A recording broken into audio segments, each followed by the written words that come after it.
आज हमारा next topic है नेशनल इनकम में हमने 3 मेथड किए थे। फर्स्ट था value added method, second income method and third one expenditure method. Value added method और इनकम मेथड हम पहले कर चुके हैं। आज हम कर रहे हैं आपका एक्सपेंडिचर मेथड। एक्सपेंडिचर मेथड क्या कहते हैं, जितने आपके कंट्री में एक्सपेंडिचर होते हैं अगर हम उन सबको टोटल कर दें तो आपका किस मेथड से नेशनल इनकम फाइंड आउट हो जाएगी, एक्सपेंडिचर मेथड से। ठीक है, तो यानी कि अब हमें यहाँ पर इनकम ना देखकर क्या देखनी है, पीपल्स के एक्सपेंडिचर देखने हैं कि हाउस होल्ड के द्वारा, गवर्नमेंट के द्वारा, प्राइवेट सेक्टर के द्वारा क्या क्या एक्सपेंडिचर किए जाते हैं और उन सब का टोटल करके हम क्या निकाल लेंगे, नेशनल इनकम निकाल लेंगे। तो सबसे पहले यहाँ पर भी आपको क्या फाइंड आउट करना है, जीडीपी एट मार्केट प्राइस। क्या फाइंड आउट करना है, जीडीपी एट मार्केट प्राइस। और जब भी हमें जीडीपी मार्केट प्राइस पे मिल जाएगी तो उससे हमें एनएनपी फैक्टर कॉस्ट, ये हमारी क्या होती है, नेशनल इनकम होती है। हम नेशनल इनकम फाइंड आउट कर सकते हैं क्योंकि हमें आता है जी को एन में कैसे कन्वर्ट करना है, डी को एन में कैसे कन्वर्ट करना है और एमपी को एफसी में कैसे कन्वर्ट करना है, ये हमें आता है। तो चलिए हम पहले ये देखते हैं कि यहाँ पर जीडीपी एट मार्केट प्राइस को हम कैसे निकालेंगे। हम इसमें हमें 4 चीज़ों को क्या करना है, ऐड करना है, जिससे हमारी क्या आ जाएगी, जीडीपी एट मार्केट प्राइस। 4 चीज़ें कौन सी, फर्स्ट है आपका गवर्नमेंट फाइनल कंजप्शन एक्सपेंडिचर, यानी कि गवर्नमेंट के द्वारा जो भी एक्सपेंडिचर किया जाएगा, गवर्नमेंट जैसे कि डिफेंस में करती है, गवर्नमेंट हॉस्पिटल्स में करती है, जो वहाँ पर उसके द्वारा एक्सपेंडिचर किया जाएगा हम उसको ऐड करेंगे। यानी कि गवर्नमेंट के द्वारा जो गुड्स के ऊपर, अभी मैंने यहाँ पर फिक्स्ड कैपिटल की बात नहीं की है, ओनली गुड्स के ऊपर जो एक्सपेंडिचर किया जाएगा उसको लेंगे। Second plus gross domestic capital formation. Gross domestic capital formation को हम क्या कह सकते हैं, इन्वेस्टमेंट, यानी कि गवर्नमेंट के द्वारा, प्राइवेट सेक्टर के द्वारा या इंडिविजुअल के द्वारा जो इन्वेस्टमेंट की जाती है। इन्वेस्टमेंट कहाँ करते हैं हम, कैपिटल गुड्स में, यानी कि जैसे कि मशीनरी, प्लांट मशीनरी, जैसे ट्रैक्टर हम ले सकते हैं, जो जिसका हम फर्दर प्रोडक्शन के लिए जिसे यूज करते हैं उसे हम, उसमें इन्वेस्ट जो होगा उसके ऊपर जो एक्सपेंडिचर होगा उसको हम ऐड करेंगे। यानी कि जैसे कि gross domestic fixed capital formation plus change in stock. Change in stock कैसे आता है, यानी कि जो हमारे साल के स्टार्टिंग में ओपनिंग स्टॉक था उसको हम लेंगे। जैसे कि जब हमारा 1 जनवरी 2000 स्टार्ट हुआ तो 1 जनवरी 2000 को हमारे पास 500 है कोई भी यूनिट्स, और जब हमारा साल 31 दिसंबर 2000 आ गया उस टाइम पे हमारा क्लोजिंग स्टॉक कितना है, 1000 है। तो हमारा चेंज इन स्टॉक क्या होगा, closing stock minus opening stock, यानी कि 1000 माइनस 500, तो हमारा चेंज इन स्टॉक कितना आ गया, 500। उसको भी क्या कर देंगे, हम प्लस कर देंगे। ग्रॉस डोमेस्टिक कैपिटल फॉर्मेशन में जिन भी चीज़ों पर इन्वेस्ट किया जाता है, प्लांट मशीनरी, ट्रैक्टर, यानी जिनका फर्दर प्रोडक्शन के लिए हम यूज करते हैं उनको लेते हैं। ओके, इसमें कैपिटल गुड्स फर्दर प्रोडक्शन के लिए ले रहे हैं, या वो किसी बिजनेस के द्वारा हो सकता है इन्वेस्टमेंट, गवर्नमेंट के द्वारा हो सकता है, या किसके द्वारा, हाउस होल्ड के द्वारा वो हो सकता है आपका। थर्ड वन है आपका नेट एक्सपोर्ट।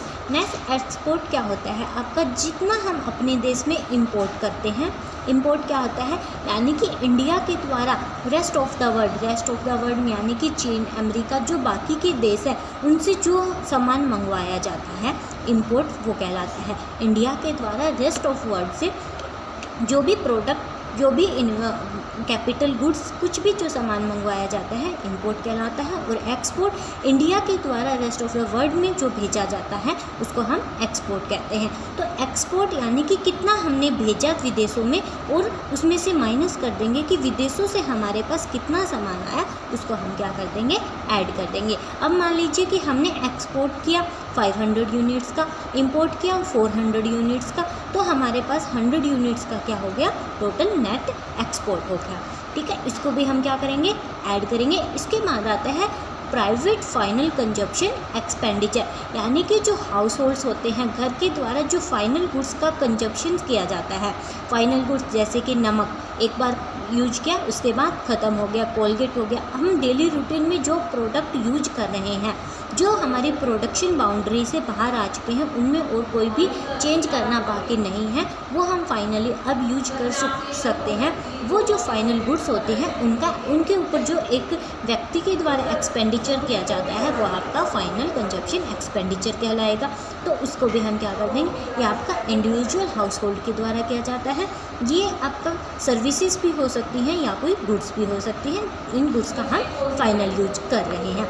देखिए, जो आपका कैपिटल फॉर्मेशन इन्वेस्टमेंट से रिलेटेड था, इनके ऊपर हमने जो एक्सपेंडिचर किया वो इसलिए किया ताकि हम फर्दर प्रोडक्शन कर सकें। एक प्लांट के ऊपर एक्सपेंडिचर किया, एक मशीनरी का यूज हम फर्दर प्रोडक्शन के लिए करेंगे। यहाँ पर हम फाइनल गुड्स पे एक्सपेंडिचर कर रहे हैं ताकि हम उसे डायरेक्टली यूज कर सकें। ठीक है, इन चीज़ों को जब आप ऐड कर देते हो तो आपके पास क्या आ जाती है, जीडीपी एट मार्केट प्राइस। हमें ये मालूम है कि जीडीपी जब हमारी एट मार्केट प्राइस आ जाती है तो हम उसे एनएनपीवी हेक्टर कॉस्ट में कैसे कन्वर्ट करते हैं। जी है आपका, जी को एन में कन्वर्ट करने के लिए ग्रोस को नेट में कन्वर्ट करते हैं तो डेप्रिसिएशन को हम माइनस करते हैं। डोमेस्टिक को नेशनल में कन्वर्ट करना होता है तो NIFA को हम क्या कर देते हैं, प्लस कर देते हैं। और मार्केट प्राइस को फैक्टर कॉस्ट में कन्वर्ट करना है तो माइनस क्या कर देते हैं, NIT कर देते हैं। और इसी को हम क्या कहते हैं, हमारी नेशनल इनकम। तो हमने यहाँ से इस मेथड के थ्रू भी हमने क्या कर लिया, हमारी नेशनल इनकम को कैलकुलेट कर लिया। लेकिन इसमें 2-3 बातें वही हमें ध्यान रखनी है कि कौन सी ओनली फाइनल एक्सपेंडिचर, यानी कि कोई ऐसी गुड्स जो इंटरमीडिएट मैंने उस दिन समझा था कि जो अभी बीच रास्ते में, मान लीजिए हमने लकड़ी खरीदी है, लकड़ी के ऊपर कोई एक्सपेंडिचर किया, हम उसको नहीं लेंगे क्योंकि लकड़ी को अभी कन्वर्ट किस में होना है, आपको कुर्सी में होना है एंड देन कुर्सी से वो फाइनल यूज में जानी है। तो फाइनल एक्सपेंडिचर हमारा जब ये कुर्सी को एक हाउस होल्ड परचेज करेगा, जब वो एक्सपेंडिचर होगा, जब एक हाउस होल्ड के द्वारा वो चेयर परचेज की जाएगी, तब जो एक्सपेंडिचर उस हाउस होल्ड के द्वारा किया जाएगा उस एक्सपेंडिचर को लेंगे, ना कि हम ये जो पहले एक्सपेंडिचर हो चुका उसको लेंगे। यहाँ पर जो सेकंड हैंड गुड्स, मान लीजिए कि हमने एक गाड़ी खरीदी, उस गाड़ी को खरीदने पर जो हमारा एक्सपेंडिचर हुआ हम उसको भी नहीं लेंगे, सिर्फ जो फाइनल न्यू गुड्स लेंगे हम उन्हीं का एक्सपेंडिचर को हम इंक्लूड करेंगे। सेकंड हैंड गुड्स के ऊपर जो एक्सपेंडिचर होगा उसको हम इंक्लूड नहीं करेंगे। अगर कोई एक्सपेंडिचर हम शेयर या बॉन्ड खरीदने के लिए कर रहे हैं, हमने शेयर खरीदे हैं, बॉन्ड खरीदे हैं, वहाँ पर कोई एक्सपेंडिचर हुआ है तो हम उसको भी इंक्लूड नहीं करेंगे। ट्रांसफ़र पेमेंट बहुत बार समझा चुकी। ट्रांसफ़र पेमेंट क्या होती है, जो हमें हमारी सर्विसेज या किसी प्रोडक्ट के बदले में नहीं मिलती, वो हमें एक सहायता के रूप में मिलती है। जैसे कि वृद्धावस्था में ओल्ड पेंशन फंड मिलता है, हमें पेंशन मिलती है, या हमें कोई गिफ्ट मिल गया, या फादर से हमें पॉकेट मनी मिल गई। यानी कि यहाँ पर हम कोई सर्विस प्रोवाइड नहीं करवा रहे हैं, कोई प्रोडक्ट प्रोवाइड नहीं करवा रहे हैं, वो हमें as a gift, as a सहायता मिलती है, तो वो आपकी ट्रांसफ़र पेमेंट कहलाती है। उसको भी हम इंक्लूड नहीं करता अगर वो कोई खर्चा होता है। तो रेंट का भी से, अगर आपका हाउस खुद का है या अपने रेंट पर लिया है, उसका भी आप दोनों तरह का रेंट चार्ज कर सकते हैं। रेंट का आप ले सकते हैं क्योंकि अगर हम खुद यूज कर रहे हैं तो भी उसको ये मानेंगे कि हमने वो रेंट पे लिया हुआ है और उस रेंट को आप इंक्लूड कर सकते हैं। इस तरह से आपके तीनों मेथड आज कंप्लीट होते हैं। वैल्यू एडिड मेथड, सेकंड का इनकम मेथड, थर्ड का हमारा एक्सपेंडिचर मेथड।